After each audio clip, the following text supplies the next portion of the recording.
안녕하세요. 행복책방 여러분 반갑습니다. 오늘은 5월 6일 금요일입니다. 계속해서 룻기 말씀을 읽게 될 건데요. 룻기서는 총 4장이잖아요. 그리고 이 룻기서가 이번 주 내일까지 매일 성경 말씀 큐티에 있고 그 다음 주부터는 3월상으로 시작이 됩니다. 우리가 행복책방은 금요일까지만 있잖아요. 그래서 제가 오늘 결말까지 이 룻기서의 내용을 함께 묵상해 보려고 합니다. 제가 읽어드릴 말씀은요, 오늘 말씀에 해당되는 룻기서 3장 14절부터 3장 18절까지를 읽고 그 내용을 제가 짧게 설명해 드리려고 합니다. 제가 읽게요.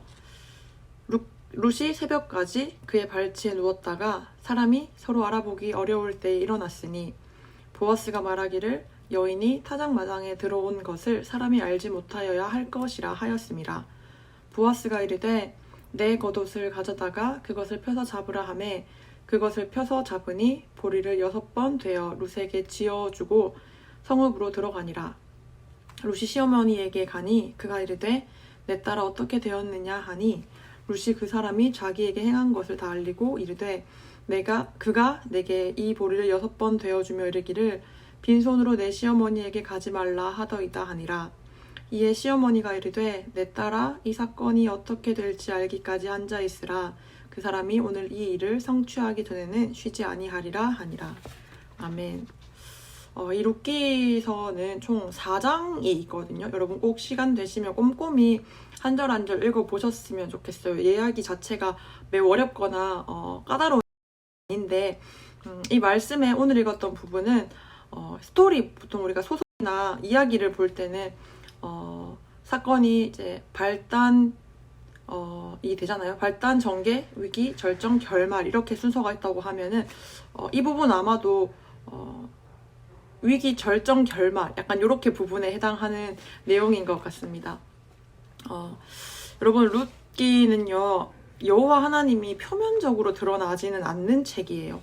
아마 이 4장 보시면 딱 한 구절에만 여호와 하나님이 등장할 뿐이지 이 룻기서 전체에는 하나님에 대한 이야기는 잘 나오지 않습니다. 그럼에도 불구하고 이것이 구약에서 말하는 예수 그리스도를 예표하는 그러한 성경으로 굉장히 유명한데요.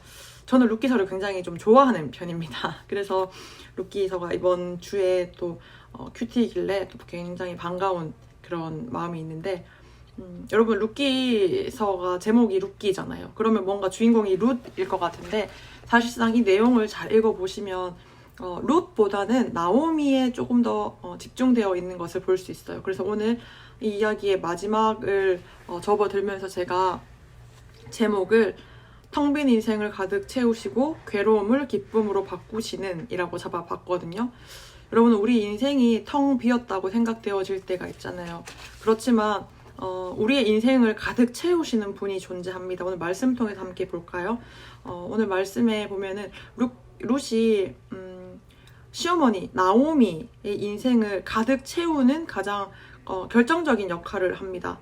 읽지 않았지만 4장에 보면요 17절 말씀인데요. 이 룻이 드디어 보아스와 결혼해서 아이를 낳게 되거든요. 그런데 이 4장 17절 거의 마지막 부분인데 여기서는 굉장히 이렇게 이야기합니다. 그의 이웃 여인들이 그에게 이름을 지어주되 나오미에게 아들이 태어났다 하여 그의 이름을 오벳이라 했다고 합니다. 사실은 룻과 보아스의 아들인데 나오미에게 아들이 태어났다고 이야기를 하고 있어요. 이 나오미의 이름 뜻은 기쁨이잖아요. 그런데 앞부분 1장에 보시면 나오미가 모압에서 남편도 잃고 두 아들도 잃고 난 이후에 유일한 며느리인 룻과 함께 자신의 고향 베들레헴으로 돌아올 때에 그가 그 베들레헴 사람들에게 이렇게 이야기하죠. 나를 더 이상 나오미, 기쁨이라고 부르지 말고 마라 우리 알죠? 쓴물이라고 표현할 때 마라의 쓴물이라는 얘기 하잖아요. 쓰다, 괴롭다 이런 뜻인데 나오미 스스로 고백하기를 나는 더 이상 기쁨이라는 나오미가 아니라 괴로움이란 뜻을 가진 마라라고 나를 불러라 이렇게 이야기를 합니다.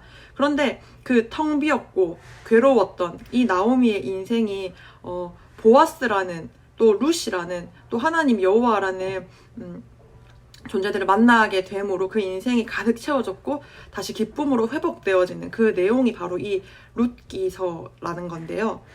우리 가운데도 여러분 텅 빈 인생 망한 것 같고 소망 없어 보이고 나를 도울 자가 아무도 없어 보이는 그러한 어려움 가운데 처해 있는 분들 계시죠. 그런데 이 말씀이 단언하는 것은 무엇이냐면요. 오늘 읽었던 4장 18절 말씀인데 이 시어머니가 이르되 내 딸아 이 사건이 어떻게 될지 알기까지 앉아있으라. 그 사람이 오늘 이 일을 성취하기 전에는 쉬지 아니하리라 하니라. 여러분 이게 왜 하나님을 말씀하는 그 예수 그리스도의 그 예표냐면요. 우리 예수님께서 우리를 향한 하나님의 그 뜻을 성취하기 전에는 결코 쉬지 아니하시는 분입니다. 그 이야기를 지금 예수님이 태어나기 이전인 이 족장시대에 살아가는 이 룻기서 말씀을 통하여 이미 예표하고 있는 거거든요. 우리에게 참된 안식을 주기 위해서 우리에게 구원을 허락하기 위해서 죄밖에는 사망 말고는 죽음 말고는 하나님과의 단절 말고는 우리에게 그 어떠한 소망도 없었지만 이런 우리에게 헤세드 즉 선대하심으로 은혜를 베푸심으로 예수 그리스도의 십자가 보혈이 결국은 우리를 다시 살리게 하셨잖아요. 이것이 룻기가 말하는 그 중심 내용이거든요. 헤세드 은혜. 자격 없는 나오미를 룻이 먼저 선대하였고 이제는 보아스가 선대를 하여서 그 나오미에게 이제 쓴이라는 또 괴로움이라는 뜻을 가진 말하라 불러라고 말했던 이 나오미를 가득 채워주시고 그에게 사실은 손주지만 이제 아들이라는 표현을 쓰거든요. 여기서는. 그래서 그 아들을 줌으로 인하여 다시 한 번 더 가득 채우게 하시고 기쁨으로 바꾸시고 다시 희망으로 살아갈 수 있게 하는 원동력을 마련해 주는 것이 결국은 선대하심, 은혜, 그 헤세드인 거죠. 이 룻기가 구약에서 중요한 위치를 차지하는 이유는 뭐냐면요. 좀 전에 읽었던 4장 17절 그 뒷부분인데요. 나오미에게 아들이 태어났다 하여 그의 이름을 오벳이라 하였는데 그는 다윗의 아버지인 이새의 아버지였더라. 여러분 신기하고 놀랍지 않습니까? 하나님은 이방 여인이었던 이 룻을 통하여서 예수 그리스도의 계보를 이어나가십니다. 우리는 자격 없고 우리의 능력 없고 우리의 존재 자체로는 그 어떠한 의도 없지만 하나님께서는 그럼에도 불구하고 우리를 자녀 삼아 주셨잖아요. 그런 것들을 이 룻기서 말씀 곳곳에서 볼 수 있다는 겁니다. 우리 인생 가운데서도 이렇게 텅 비어있는 영역이 있다면요. 좌절하여서 그대로 그냥 쓰러져 있고 싶은 그런 분들 계시다면은 오늘 이 룻기 말씀을 통하여서 가득 채우시고 또 기쁨으로 바꾸시는 그런 하나님을 경험하시기를 축복합니다. 제가 기도하고 마칠게요. 하나님 아버지, 살 소망 없었던 우리의 인생을 예수 그리스도로 가득 채우시고 괴로움 밖에 존재하지 않았던 우리의 삶을 하나님 소망으로 또 예수 그리스도의 그 이름의 능력으로 기쁨으로 바꾸어 주심 감사합니다. 우리가 하루하루 살아갈 때에 우리의 연약한 부분들, 우리 앞에 주어져 있는 문제들을 바라보고 그 문제들에 눌려 살아가는 것 아니라 그 문제보다도 더 크신 예수 그리스도의 능력을 체험하는 우리 행복책방 되게 도와주시옵소서. 사랑합니다. 감사합니다. 예수님의 이름으로 기도드립니다. 아멘. 여러분 텅 빈 인생을 가득 채우시는 그런 예수 그리스도의 은혜, 그 능력을 경험하는 또 이번 금토일 주말 예배가 되었으면 좋겠습니다. 행복한 주말 보내세요. 빠잉!